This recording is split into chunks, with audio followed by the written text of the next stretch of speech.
This week on Art in the Air features freelance graphic designer and Valparaiso University Assistant Professor of Visual Arts Laura Krepp discussing her students' current graphic design projects for WVLP. Next, we feature multi-talented artist Kevin Firme discussing his art journey and recent work in sculptures. Our spotlight is on Dunes Summer Theatr's next production of Next to Normal, opening May 26th. Express yourself through art and show the world your heart. Express yourself through art and show the world your heart. You're in the know with Esther and Larry. Art on the air today. Stay in the know with Larry and Esther. Art on the air our way. Express yourself through art and show the world your heart. Express yourself through art and show the world your heart. Welcome. You're listening to Art on the Air on WVLP 103.1 FM and Lakeshore Public Radio 89.1 FM, our weekly program covering arts and arts events throughout Northwest Indiana and beyond. I'm Larry Breckner of New Perspectives Photography, right alongside here with Esther Golden of The Nest in Michigan City. Aloha, everyone. We're your hosts for Art on the Air. Art on the Air is supported by an Indiana Arts Commission Arts Project grant through South Shore Arts and the National Endowment for the Arts.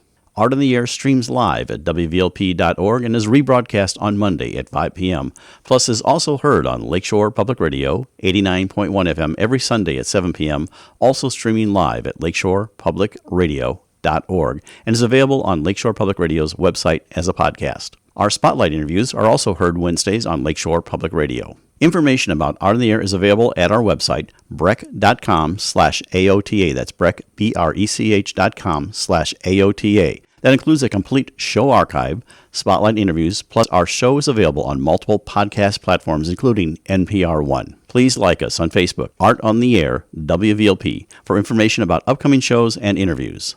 And we'd like to welcome back to Art in the Air Spotlight on the Dunes Summer Theatr, and they're going to talk about some of the things they have going on and also education things going on. And their first production of the season, we have Steve Scott, who's the artistic director, Max DeTogny, and Emily Franks, who's the education coordinator. They're going to all talk about that. Welcome to Art in the Air Spotlight, everyone.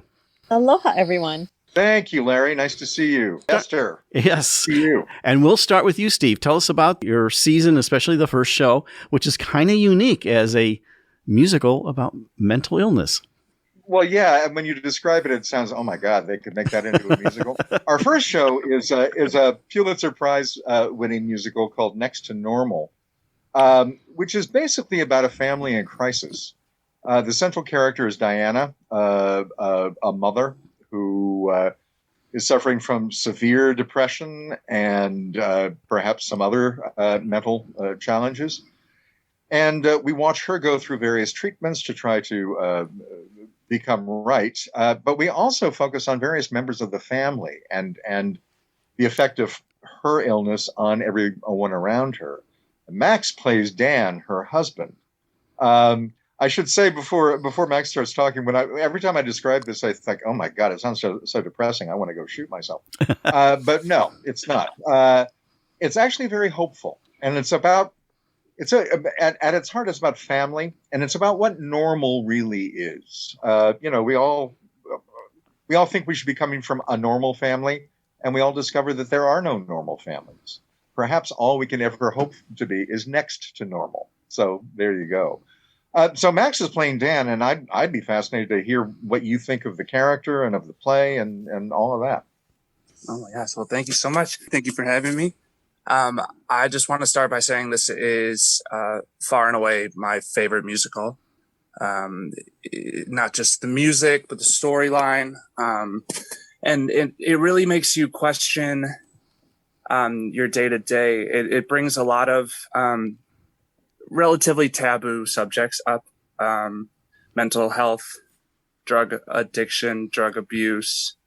And it sheds new light in ways that make you, when you see it, make you want to question how those impact your own life. I remember I saw the show on Broadway and I was just absolutely devastated at the end. It's very intense and heartfelt, but it's very it's a lot. It's an emotional train wreck. But I remember turning around and seeing this boy who maybe had something going on at home, and he was broken and sobbing, and had people, not his family members, like people from the seats behind him and stuff, that were all consoling him. And I think this show really brings just a different layer, and it's so well put together and so well crafted. Yeah, it's brilliantly written, and the music is complex, as the actors are finding now, but really ultimately a rewarding, very rewarding musical play. And we are partnering with the Samaritan Counseling Group in Michigan City to do a couple of post-show discussions on Sunday afternoons to talk about all of the resources open to people in LaPorte and Porter counties who are facing challenges. And I think that's a very important part of our production, is kind of reaching out to the community and saying, okay, if you are dealing with this, these are the people you can call who can help. And I think that's going to be... I think that's a brilliant collaboration. Congratulations on that.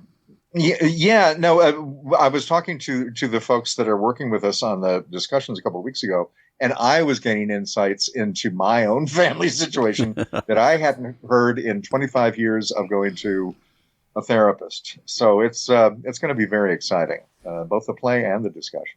So. Well, other things we have going on, Emily Franks, who is now the education coordinator, also appeared in Cabaret and will appear again in Cabaret, and we'll talk about that later, of course. Emily, tell us about what you have going on for the youth at Dunes Summer Theatr.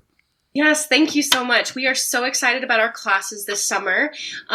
We are doing 4 different classes with 2 different age groups. The 8 to 12-year-olds will have the opportunity to do a cutting from Matilda or a cutting from Seussical.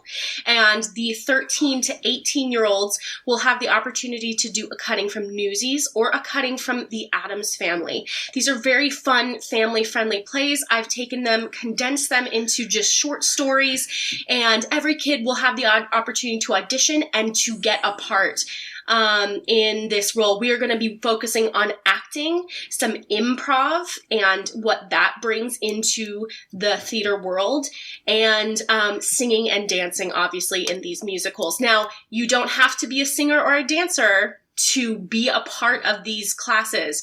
We will definitely allow everyone to be a part of these, and we are so excited to bring musical theater to younger students in our area. And how do they find out about the courses? We have online resources. We have all the information online on the Dunes Arts Foundation website. Dunesarts.org. Yes, and we have posters up, and we are handing out rack cards. We are doing everything we can to advertise for these classes. And when do the courses run?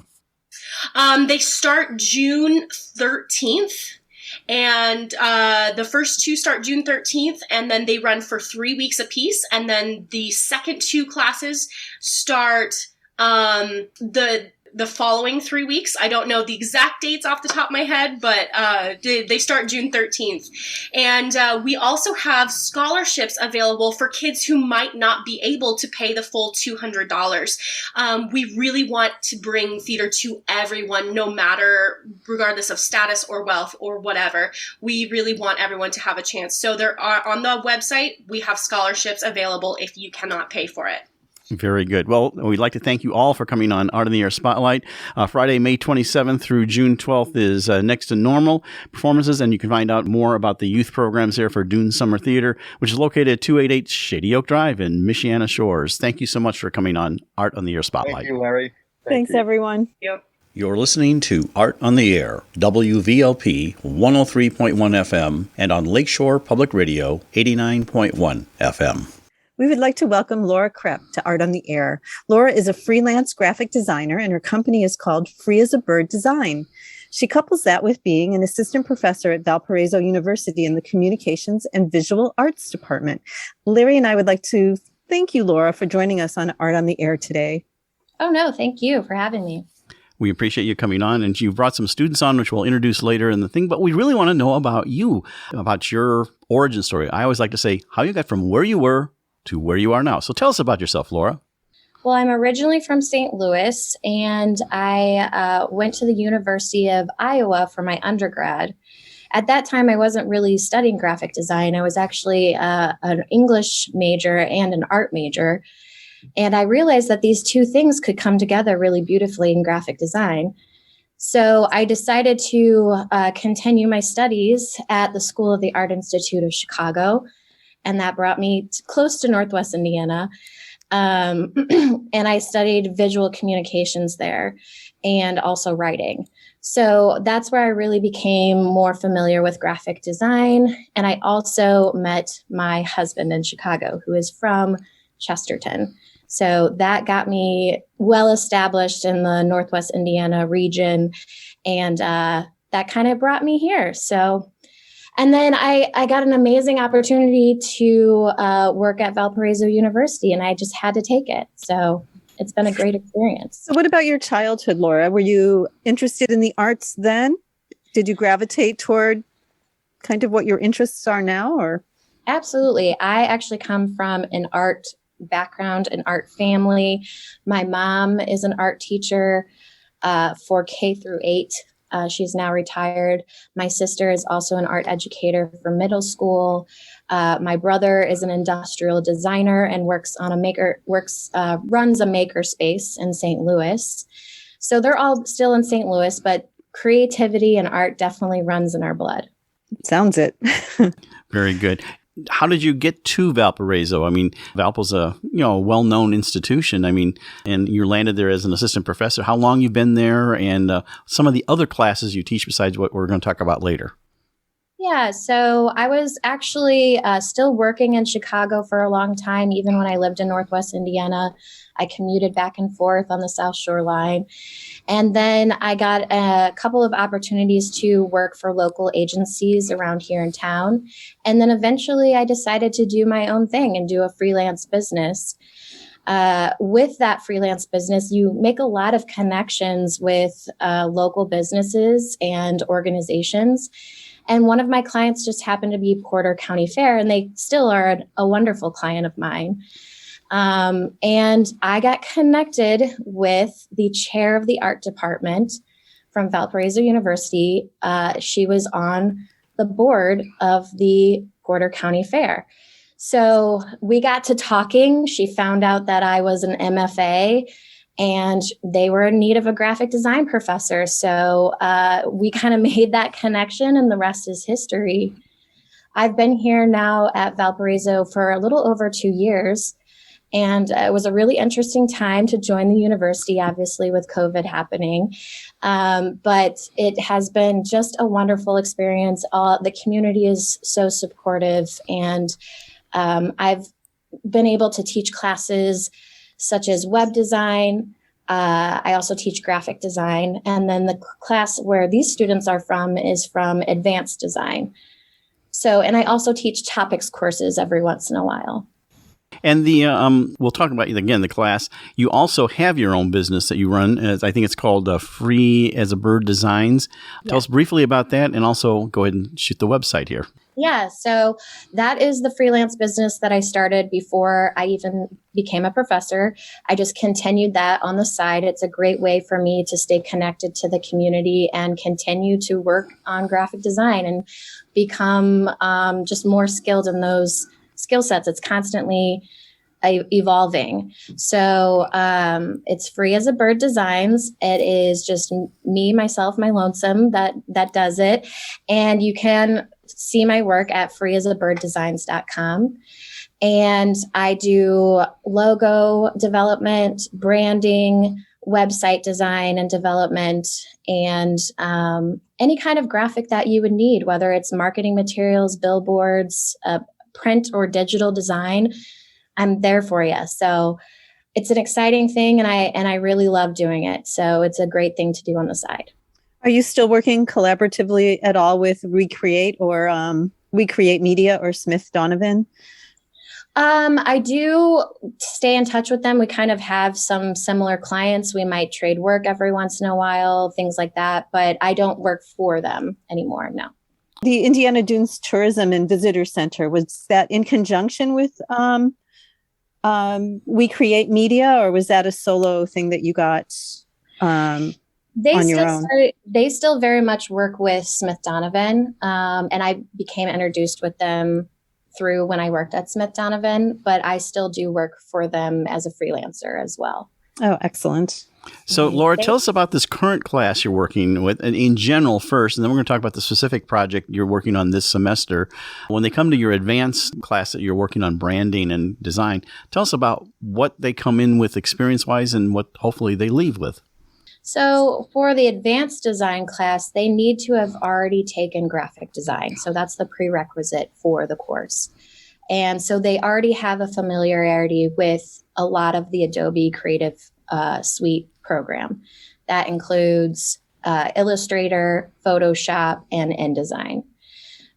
So the students already come to the course with that type of skill set. So really the advanced design course is more about applying those skills in more real world applications, such as working with WVLP. So, and I really try to base this class around design for good. So they learn about how to use their design skills to help nonprofits in particular or local communities. And I think that's just a really important way to not only tap into the community and see what they can provide, because design, everyone needs designers and people with design skills. So, and it's also just a great way to get some real world experience as well. And do all your projects have like a real world life to them? Like this, obviously this is for branding for the various shows in WVLP, and we'll talk a little bit more about that before we talk to your students. But do you always pick some non-for-profit or something to aid them in their design? Yes. So this is the second time I've taught this course, and we or it might have been 2 semesters ago, worked with a nonprofit called Community Change Center. And it's a center that helps previously incarcerated men get reincorporated into the community, and through job skill training and things like that. So we helped that business with an entire rebranding process. They got a brand new logo. They got a brand new letterhead design. They got a brand new email marketing template, things that they could use, down the road. And that was such a rewarding experience. And for that one, we only had one client, and the students all kind of competed to see who won at the end. And the client chose the design that they liked best. So that got a fire under everyone, and that was really fun. It's so completely commendable, Laura. I mean, I think it's just the boost that so many organizations could use. I mean, it really can be life shifting for their organization. So I just applaud you for it. It's a win-win situation, absolutely, because the students get the experience they need before they go out into the real world, and the nonprofits get the designs that they need. These are skilled designers. I think, it's not all to my credit either. They do a lot of hard work. So I think, they really put themselves into the project and have a passion for it. Now, the WVLP project is a little different because you have multiple clients. Just for our audience, and I'm actually working with Laura as just kind of a liaison, I'll say, for this. But I want you to explain that. But unlike designing just one logo for the station, you are designing for the hosts. And some of the challenges with that is the hosts are all volunteers. So tell us a little bit about that process. And then we want to get to interviewing the students that you have there that are working on these. Yeah. So a fellow colleague of mine, Liz Werfel, knew about WVLP, and that's kind of how I get connected with these nonprofits in the area, is just kind of through word of mouth and just the connections I've made with the community previously. And so I reached out and saw if they were interested in working with my advanced design class, and they were excited. And we ended up breaking up all of the radio shows and getting a description of them. And the students were able to sign up for the radio show that they were most interested in. And they knew what deliverables they needed to deliver by the end of the semester, which was a new logo for that radio show that shows and represents that radio show accurately. And then also a mini style guide. So that's going to show you how the logo works. It's going to also explain the color palette and also some typography So that will also really help the radio show to kind of take that brand and run with it in the future. But yeah, so we worked with each radio show individually. It was a little bit of a challenge working with multiple clients for sure. And I mean, it wasn't much different than working with a classroom though. Like we've been saying, Larry, it's kind of like herding cats a little bit, but it all kind of turns out in the end. I knew it would. Excellent. Well, let's talk to some of your students that you have there. Why don't you introduce them? And as each one comes up, tell us a little bit about yourself and what you're working on for WVLP and what your goal is after you graduate. So let's start with Amanda. Really? Oh, Amanda. Okay. Amanda. Yeah. So this is Amanda. And she is a senior art major, and she can tell you a little bit more about the radio show host that she worked with and what she's been up to. Hi, Amanda. Thank you so much. Hi, Esther and Larry. Okay, so I am a digital media major, as she said. I am a local photographer and just multimedia artist in general. I've been working with Greg Kovac on the design for the portal. I chose this one. I knew that it was a prog rock channel, but I had to Google what prog rock was. I'm not. That's wonderful. Genres. Yeah, I'm not great at genres, but once I realized what prog rock was, I knew it was the right one for me because I spent a lot of I'm kind of an untraditional student. I'm 31 graduating. But I spent a lot of my 20s going hopping music festivals and vending and doing things like that. So I definitely felt a connection to that genre. So that's how I ended up working with Greg.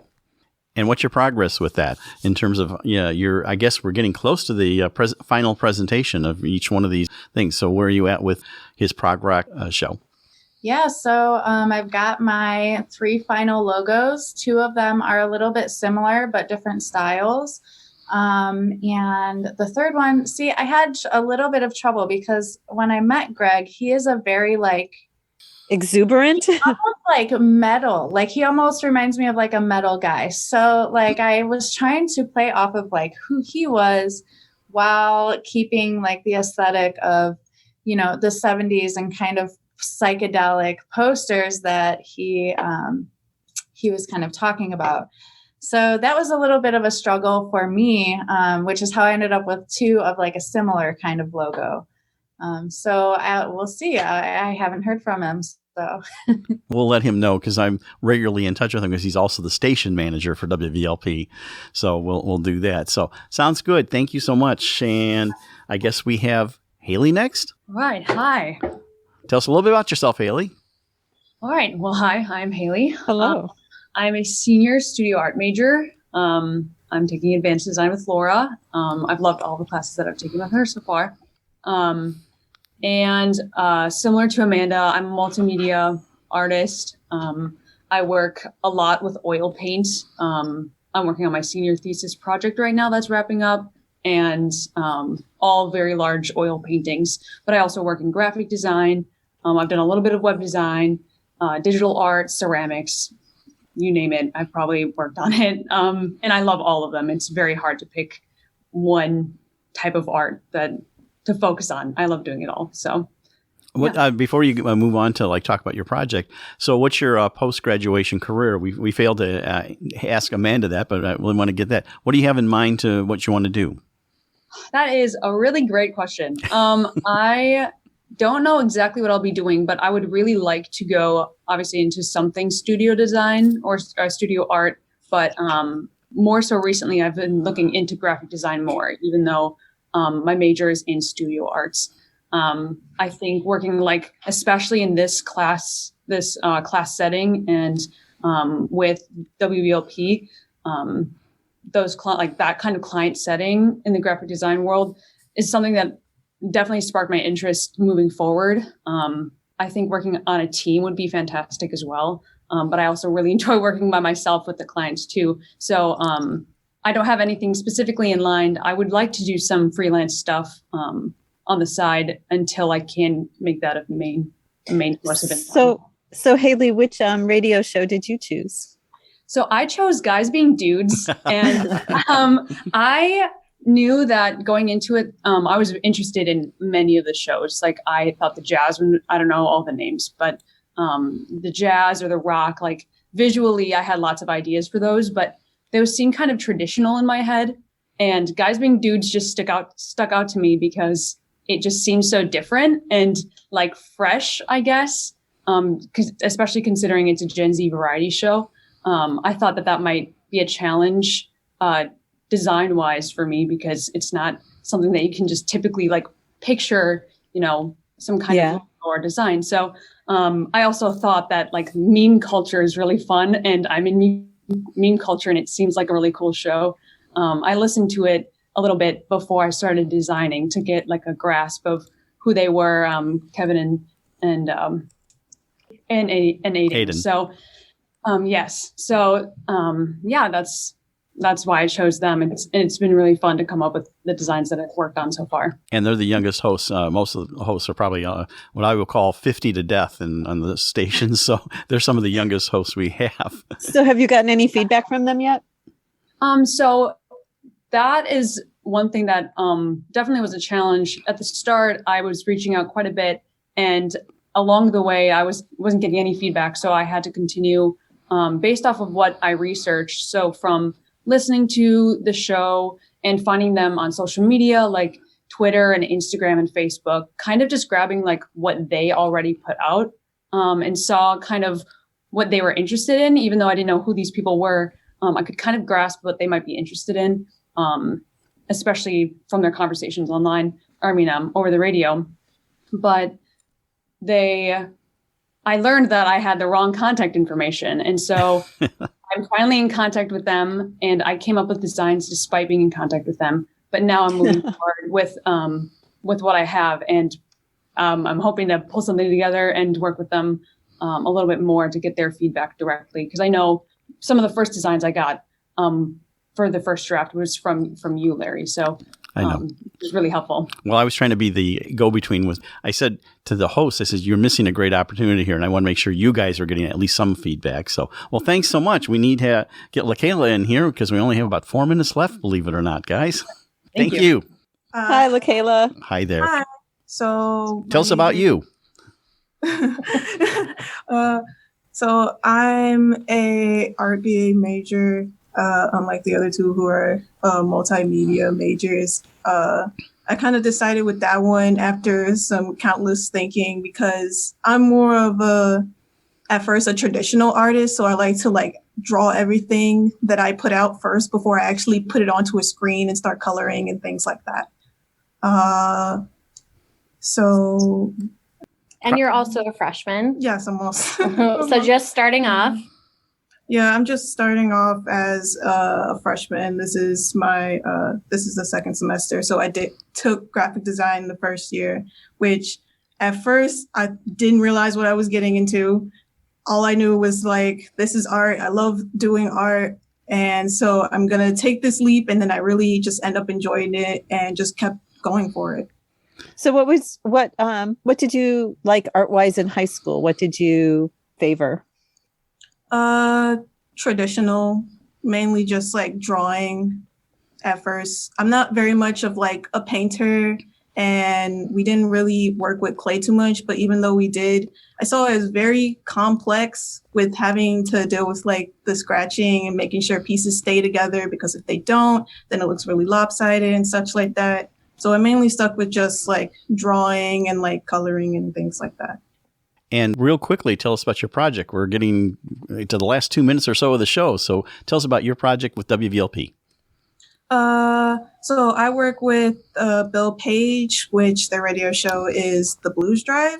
And when I first saw it, I realized I'm kind of a musician. So I thought this would be really easy for me since I played instruments before. And from there, I already had multiple ideas coming from me. And so I just do what I usually do and draw it out on a piece of paper. And then I put it out onto a screen and then start adding the color palette and figure out what type of typography I should use and stuff like that.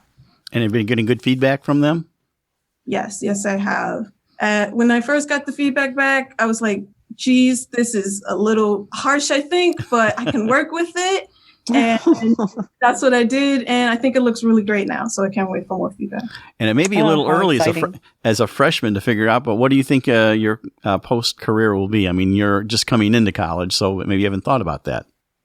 I have a couple ideas. Like one was like just kind of like going into like advertising industry, because I kind of just want to see what my playing field might be like before I start taking off and trying to do my own business like my teacher. Because I don't think I'm ready for that, even if I graduate for college. Very good. Well, thank you for sharing that with us. We'll go back to Laura just real briefly here as we begin to wrap up. Best of luck to all of you. I'm so excited to see the results. It's very important for WVLP to become more graphic, because our website has been a disaster for a long time, which I've complained about. And I said, I did a whole series of headshots of the hosts, getting graphics in there, getting the bios out of the people were hard. But anyway, so we got just a little bit left, Laura. So tell us about just your website again, and also anything about Valpo that you want to share just before we close out here. Well, I definitely want to share that Valpo also is a great place for any student who is looking to explore an art major or a digital media arts major or a comm major. These are all in the same department now. We are our art department and our communication department merged very recently. And so now we're the communication and visual arts department. And any student who wants to look us up can go to the website valpo.edu/CVA. And then also anyone looking to a local business looking to rebrand or create a new logo, or needs help with web design or any kind of marketing materials that they might be working with, can also look me up at freeasabirddesigns.com. Well, we appreciate you coming on. That's Laura Krepp. She's an MFA assistant professor and also independent designer at Valparaiso University. And we also like to thank Amanda, Haley, and LaKayla for sharing their work on the WVLP project, and happy graduation to two of you. So thank you so much for being on Art on the Air. Yeah, best of luck. Thank you so much. Thank you. You're listening to Art on the Air, WVLP 103.1 FM, and on Lakeshore Public Radio 89.1 FM. We would like to welcome Kevin Firme to Art on the Air. Kevin is an artist working in multiple disciplines. His work in pastels is exceptional. The series of water plants are especially inspiring. Some recent sculpture work has been informed by the shapes and interplay of the water plant series. Kevin, with his brother Leo, own and operate Glen L. Firme and Associates in Beverly Shores, an eclectic art and office supply business, with the addition of the Ellen Firme Gallery, named in honor of their wonderful mother. Kevin, Larry, and I would like to thank you for joining us on Art on the Air. Kevin, it's great to see you.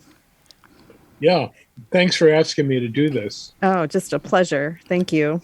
Well, Kevin, I usually like to start off with the first question so people can get to know you, kind of your background. I always like to phrase it like how you got from where you were to where you are now. So tell us all about yourself. Well, I grew up in Beverly Shores and went to grade school at St. Pat's in Chesterton. And I was we used to do, art on Fridays, but we always did art in grade school. So I started drawing then. And I remember I'm back to where I was doing this. I love to do ponds and cubist stuff in grade school, cubist drawings, or we were doing one cubist drawing, but I love to do the intense color or the deep color in water. And did your teachers encourage you, and did they notice your talent early? Yeah. Later it came out that it was kind of interesting, but yeah, I was drawing trees and stuff, and so yeah. So you had to do all the class art projects. I remember going off by myself and drawing birds and looking at birds and the colors, and then I would go back into the school and draw birds, do a bird drawing, and then put the colors in too. So acting very oddly in grade school. So that was that was beginning. And then I went to Marquette High School in Michigan City and had a good art teacher. And so that he encouraged me and picked up on the talent that I was working. And so I was doing some nice drawings then. And he really liked what I was doing. And I was kind of one of the star pupils at the time. But that all goes way back. But later I picked up with him and started drawing these. We went out and would draw these water plants and together and with watercolor. But I went to undergrad at DePaul University, and I was painting, doing oil painting and sculpture, and I had an art history and studied everything. I took all the art classes I could take, and so that was a great experience to be in Chicago at DePaul and have access to all the galleries, and we're going to openings, and it was a great experience. It was a nice art center. What were you drawing? Were you doing watercolor then, or were you doing the pastel work at that point? No, I was doing oil paint. I was doing abstract oil painting and some still life and abstract oil painting then. And then some the sculpture was conceptual, and I would do installations. I think I did a performance at one point, but I was interested in earth art and installations and some performance, and I was pretty hip then too. And then concept stuff. So translating concepts, and then I was going around saying painting was dead, and and would do frames, and then so it was kind of an earlier growth and earlier progress into photography and drawing and using color. But I've got more conservative after doing these plants instead of doing more conceptual work. But I always had problems documenting and exhibiting and explaining where I was, because I would have to do a long sheet of explanation to talk about what I was doing. But the current work is, then I was out for a while. I was making sculpture, and I had a real a focus on sculpture. I was finished undergrad with making these big constructions and then installing them in a landscape, and that grew into Kevin, where was that? Where did you install? Where were the installations? I think I did one at the National Lakeshore. I had a piece buried, a wedge, about a 12-foot wedge, plywood wedge, buried in the set on one of the dunes, and would photograph it as it got covered up from the wind and the sand. But there was a strong wind and it covered it up right away.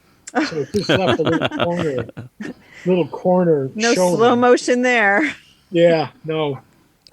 So that was interesting. I was doing other installations too. I would make real clean objects, and then install them and take pictures of them in the landscape at the dunes. So I had grown up there, and so I know that area really well, and Beverly Shores, and drew a lot of my inspiration from the woodlands and the lakeshore and the lake, and so beautiful. The wetlands were kind of a growth. Yeah, the wetlands were kind of a growth into that too. So I used to go up to the Galene River and draw these plants with my former high school teacher, Pete Sanders, and so we were doing watercolors up at the Galene River, and I was taking photographs, and then he moved away, and was making sculpture too. I did a big installation. I decided to do a masterwork after undergrad and did a big piece of 16 feet high, 26 feet long, 12 feet deep in front of the Michigan City Public Library. So after doing that, I had no place to put it. So I would screw it together, then unscrew it. So I had all the parts sitting around, and I think I used them for my roof in the shed. Oh my gosh. So it's like, you get work together and there's no place to put it, and it just Right. So the current work, I was doing undergrad. After undergrad, started doing welded sculpture. I went up to Bennington College and worked with Larry Poons and Tim Scott, sculptors that were doing the summer program at Bennington. So I started welding there, and then people see it as going backwards and making welded sculpture. So I was doing that for quite a while until I got into applied for graduate work at I think I was accepted a number of places. I decided I would go to Bard for a while, upstate New York, in near Red Hook or Kingston, New York. But then I was accepted later at Notre Dame, so I got a fellowship there. So I went there for my undergrad. It was more structured than Bard was. Bard was based on the Black Mountain School, but I did really well, and I really enjoyed working at Notre Dame.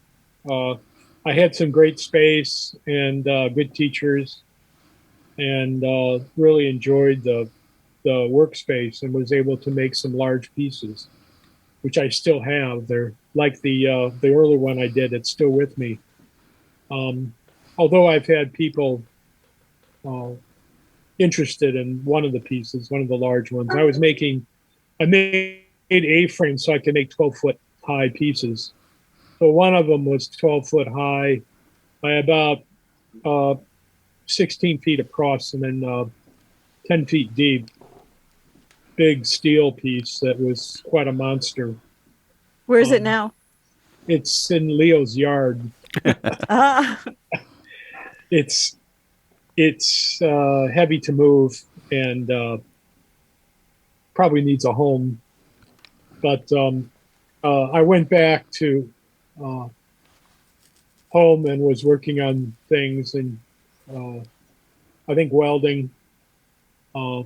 My big drive for graduate school is to make big pieces or use heavier things than I could lift up. And my earlier idea was to make things that I could pick up and move easily. So I'm back to that now, having run out of room with the sculptures I did before. And they're hard to move. And although I didn't make them that hard to move. The larger pieces are, I need A-frames, and I still have the ones I made. So I'm using those again now. I'm making a big piece.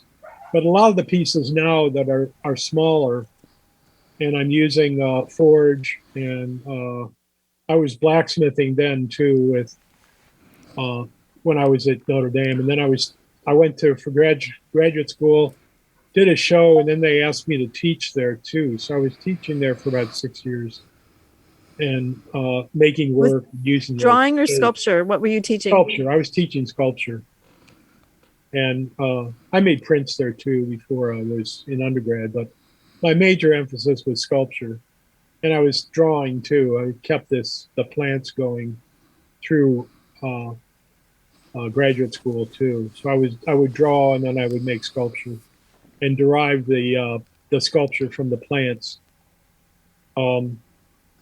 The sculpture though was my big emphasis, and so I was teaching there. I was doing the plants in line drawings, studies for looking for shapes. So now it's I would do a draw.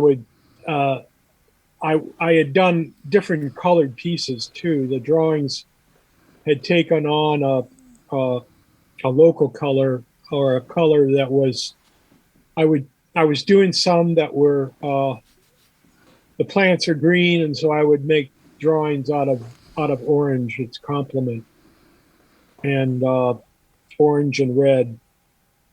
I was doing that for a while and did a show up at Lakeside Gallery, and then decided that after a while I was making these and decided that there was more, I was getting more from the color of the plants themselves, and there was more color in them, than more variety than I was doing with the orange drawings.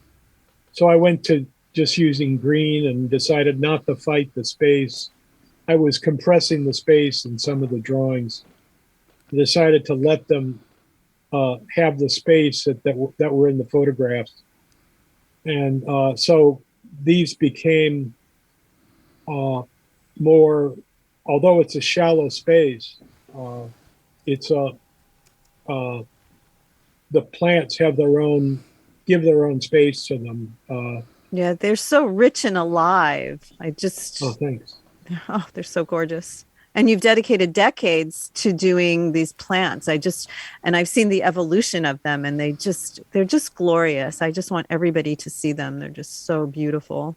Oh, thanks. You're listening to Art on the Air, WVLP 103.1 FM, and on Lakeshore Public Radio 89.1 FM. Where can they see them? Do you have them on regular display, or what kind of exhibiting do you do, Kevin? Well, I have a few I keep a few around the Ellen Firme Gallery at the store, Glenn Firme Associates.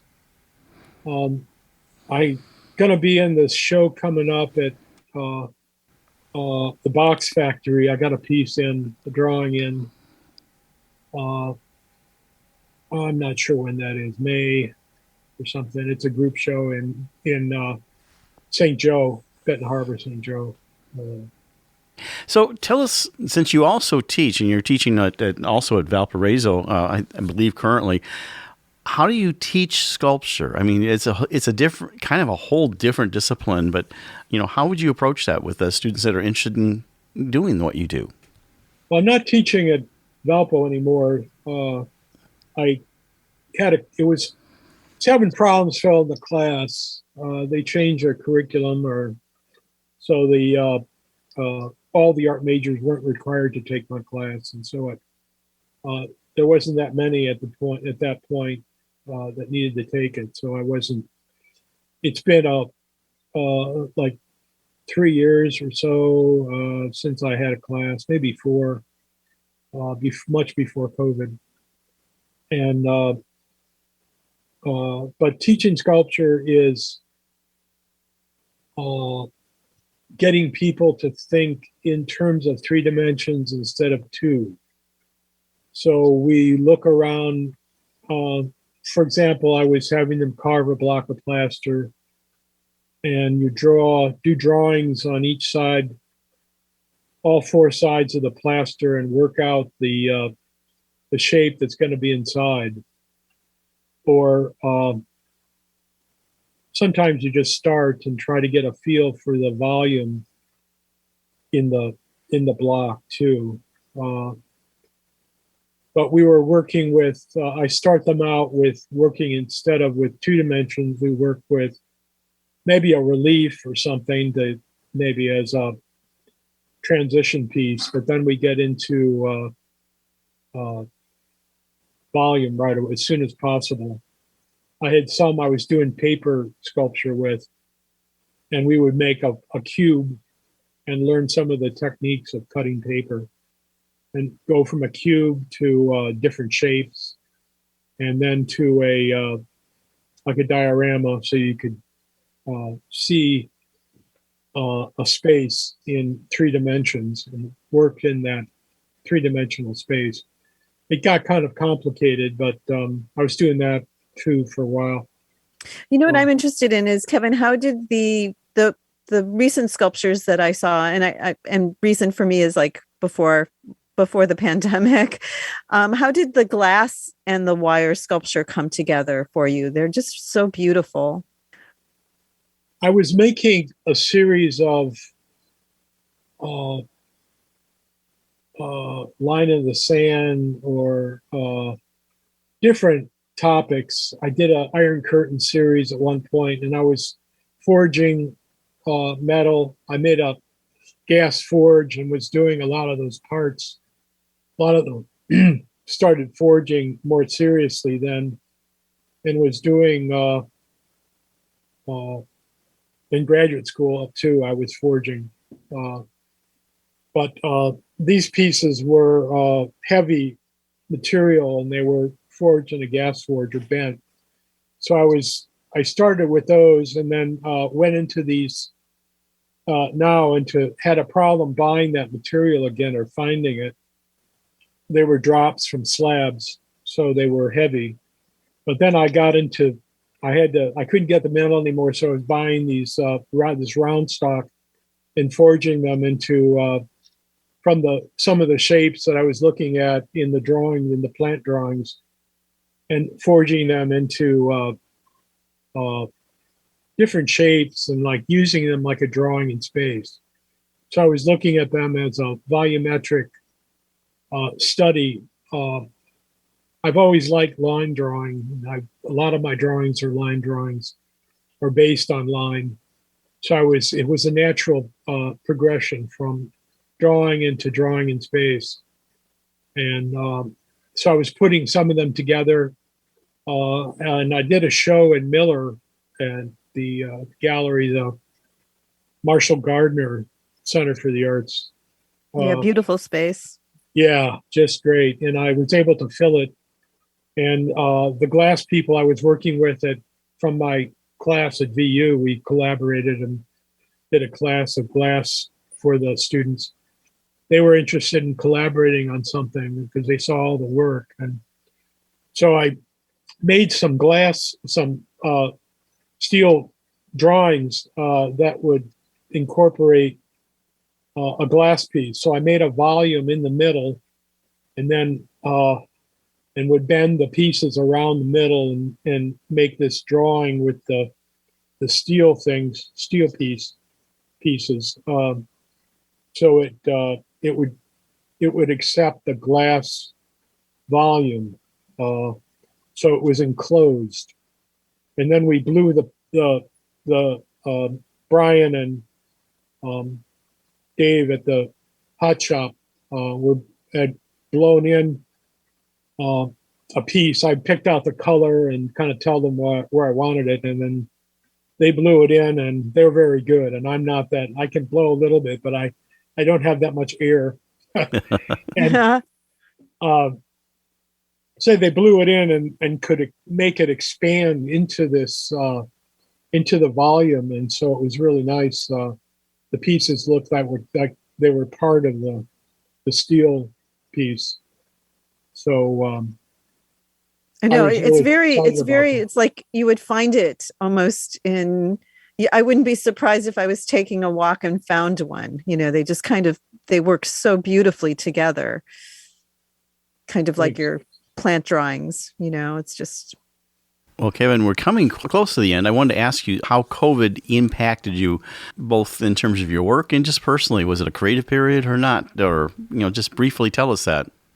Yeah, I started a large piece since nothing was happening and I had no meetings or anything going on in the evenings. It was nice because I had lots of free time to work.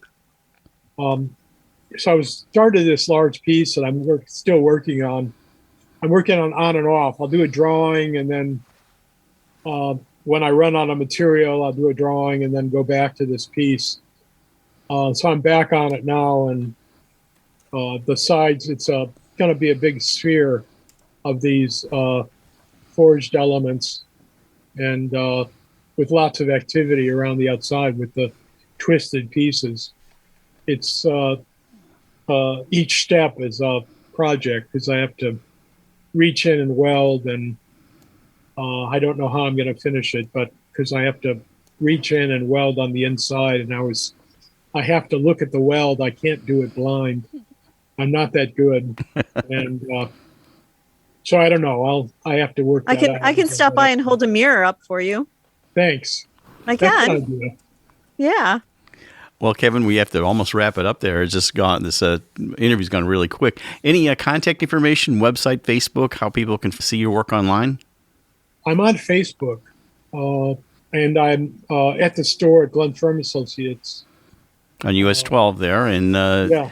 so you almost can't miss it, just as you're coming up to Broadway there. So, well, we appreciate you coming on Art in the Air. This Kevin Firme, artist in many, many disciplines, but most notably is in sculptor. You can find out information about him on Facebook, and you can also find out information at the Ellen Firme Gallery and the Glenn Firme store right there on US 12, not just short of Broadway. Kevin, thank you so much for being on Art on the Air. Thank you for asking me. Thank you so much, I really Kevin. enjoyed this. You've been listening to Art in the Air, and we'd like to thank our guests this week on WVLP 103.1 FM and Lakeshore Public Radio 89.1 FM, our weekly program covering arts and arts events throughout Northwest Indiana and beyond. Art in the Air is heard every Friday at 11 a.m. and rebroadcast Monday at 5 p.m. on WVLP. Art in the Air streams live at WVLP.org and is rebroadcast on Monday at 5 p.m.